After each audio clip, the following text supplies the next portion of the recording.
Assalamualaikum warahmatullahi wabarakatuh. Nama saya M. Faria Sibuan. Di sini saya akan memberikan ringkasan singkat pada materi audit sistem informasi. Audit sistem informasi menurut Ikatan Akuntan Indonesia adalah proses sistematik yang bertujuan untuk memperoleh dan mengevaluasi bukti yang dikumpulkan atas pernyataan atau asersi tentang aksi ekonomi, kejadian-kejadian, dan melihat tingkat hubungan antara pernyataan atau asersi dan kenyataan, serta mengkomunikasikan hasilnya kepada yang berkepentingan. Jenis audit dan perbedaan dengan audit keuangan. Audit ada beberapa macam, yaitu audit keuangan, audit sistem informasi, audit operasional, dan audit investigatif. Perbedaannya dengan audit keuangan adalah fungsi audit keuangan untuk mengevaluasi apakah suatu organisasi sudah mematuhi standar akuntansi atau belum. Sementara fungsi audit sistem informasi adalah melakukan tinjauan atas desain pengendalian sistem informasi serta efektivitasnya.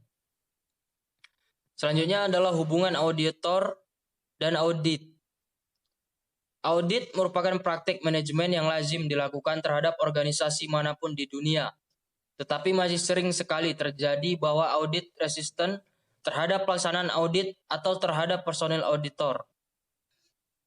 Audit pada awalnya cenderung bereaksi negatif terhadap auditor. Audit dipersepsikan sebagai usaha mencari kesalahan belaka. Hal ini bisa diatasi dengan meningkatkan komunikasi antara dua pihak. Audit harus memahami standar atau aturan kerja yang melandasi pekerjaan auditor. Auditor juga harus memahami standar operasional dan aturan audit.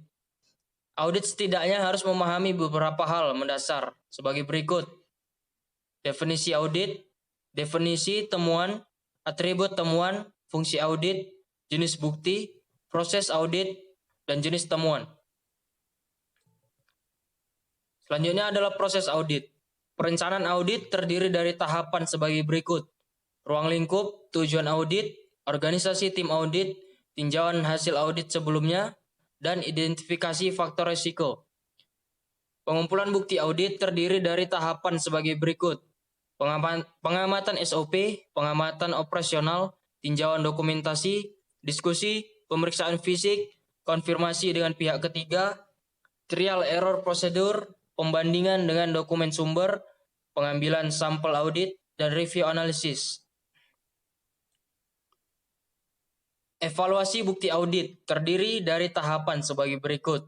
Menilai kualitas pengendalian internal, menilai kehandalan informasi, menilai kualitas kerja operasional, pertimbangan bukti tambahan, pertimbangan faktor risiko, pertimbangan faktor materialitas, pendokumentasian penemuan audit. Komunikasi hasil audit.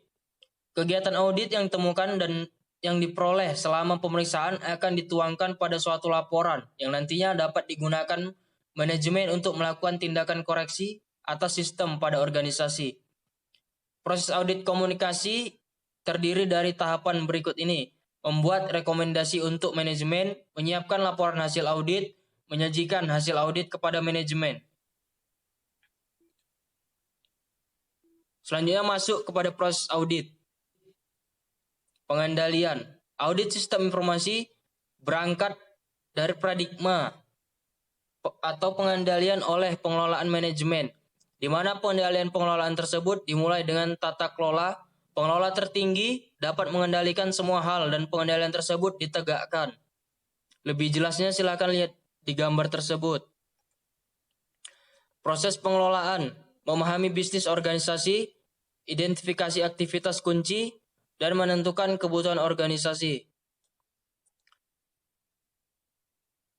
Selanjutnya, identifikasi aktivitas kunci. Produk dan layanan utama perlu diidentifikasi.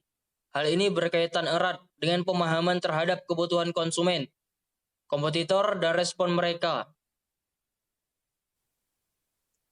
Selanjutnya, memutuskan strategi pengendalian. Resiko dikaitkan dengan memungkinkan kejadian atau keadaan yang dapat merugikan dan mengancam pencapaian tujuan maupun sasaran organisasi. Resiko diyakini tidak dapat dihilangkan, namun bisa dikurangi melalui manajemen resiko. Selanjutnya adalah peran audit. Audit sistem informasi dapat dilakukan oleh pihak internal, eksternal maupun pemerintah. Proses audit dirancang untuk menentukan bagian mana yang harus diaudit dengan menggunakan parameter.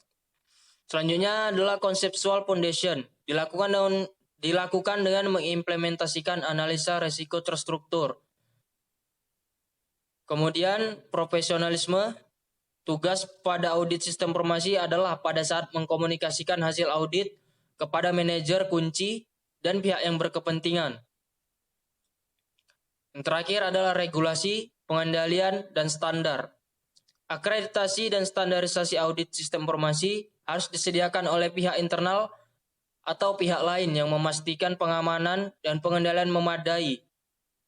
Beberapa metode evaluasi untuk menentukan kecukupan tersedia seperti ITSEC,